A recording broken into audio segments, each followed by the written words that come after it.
ang pagbago ng kasunduan. Ika-29 na kabanata. Ito ang mga tuntunin ng pagsunod sa kasunduang ipinagawa ng Panginoon kay Moises sa mga Israelita sa Moab, maliban pa sa kasunduan na ginawa niya sa kanila sa Horeb. Ipinatawag ni Moises ang lahat ng Israelita at sinabi sa kanila, "Nakita ninyo ang lahat ng ginawa ng Panginoon sa Faraon at sa lahat ng opisyal niya at sa buong bansa nito. Nakita ninyo noon ang matinding pagsubok, ang mga himala, at ang mga kamangha-manghang gawa. Pero hanggang ngayon hindi pa ito ipinauunawa ng Panginoon sa inyo. Sa loob ng 40 taon na pinangunahan ko kayo sa ilang, hindi naluma ang mga damit at sandalyas ninyo. Wala kayong pagkain doon o katas ng ubas o ng iba pang inumin. Pero binigyan kayo ng Panginoon ng mga kailangan ninyo, para malaman ninyong Siya ang Panginoon na inyong Diyos." Pagdating natin sa lugar na ito, nakipaglaban sa atin si Haring Sihon ng Heshbon at si Haring Og ng Bashan. Pero tinalo natin sila. Inagaw natin ang lupain nila at ibinigay ito sa mga lahi ni Reuben, Gad at sa kalahating lahi ni Manase bilang mana nila.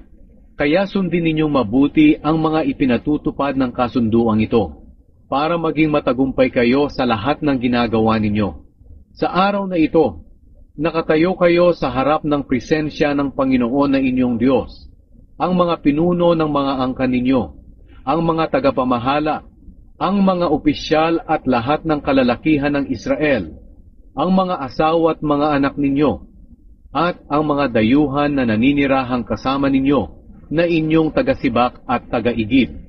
Nakatayo kayo rito ngayon para gawin ang kasunduan sa Panginoon na inyong Diyos. Sinusumpaan ng Panginoon ang kasunduang ito ngayon. Gusto niyang mapatunayan sa inyo sa araw na ito, na kayo ang mamamayan niya, at siya ang Diyos ninyo, ayon sa ipinangako niya sa inyo, at sa inyong mga ninuno na sina Abraham, Isaac at Jacob.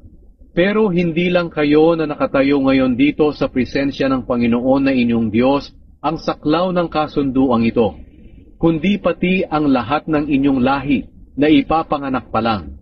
Nalalaman ninyo kung paano tayo nanirahan sa Ehipto noon, at kung paano tayo naglakbay sa lupain ng iba pang mga bansa, papunta sa lugar na ito. Nakita ninyo ang kanilang kasuklam-suklam na mga Diyos-Diyosan na ginawa mula sa kahoy, bato, pilak at ginto.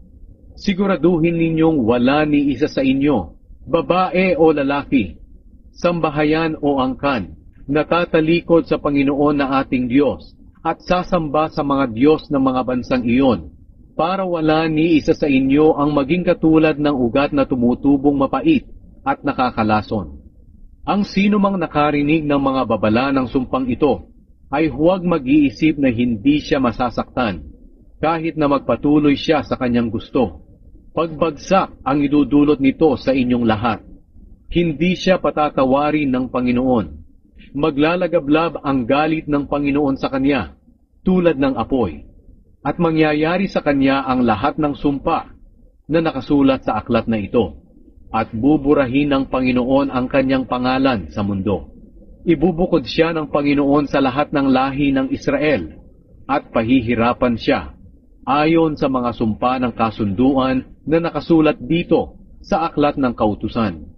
Sa mga susunod na henerasyon, ang inyong mga lahi at ang mga dayuhang galing sa malayong lugar ay makakakita ng mga kalamidad at mga karamdamang ipapadala ng Panginoon sa inyo. Ang buong lupain ninyo ay magiging katulad ng disyerto na natabunan ng asupre at asin.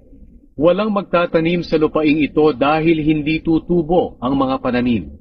Magiging katulad ito ng pagkawasak ng Sodom at Gomora, Adma at Zeboyim, na ibinagsak ng Panginoon dahil sa matindi niyang galit. Pagkatapos magtatanong ang mga bansa, bakit ginawa ito ng Panginoon sa kanyang bansa? Bakit napakatindi ng kanyang galit? At sasagutin sila ng ganito, dahil sinuway ng mga taong ito ang kasunduang ginawa sa kanila ng Panginoon, ang Diyos ng kanilang mga ninuno, nang inilabas niya sila sa Ehipto. Sumamba sila at naglingkod sa ibang mga Diyos na hindi nila nakikilala, na ipinagbawal ng Panginoon na sambahin nila. Kaya nagalit ng matindi ang Panginoon sa kanilang bansa, at ipinalasap niya sa kanila ang lahat ng sumpa na nakasulat sa aklat na ito. Sa matinding galit ng Panginoon, pinalayas niya sila sa kanilang bansa, at ipinabihag sa ibang mga bansa kung saan sila naninirahan ngayon.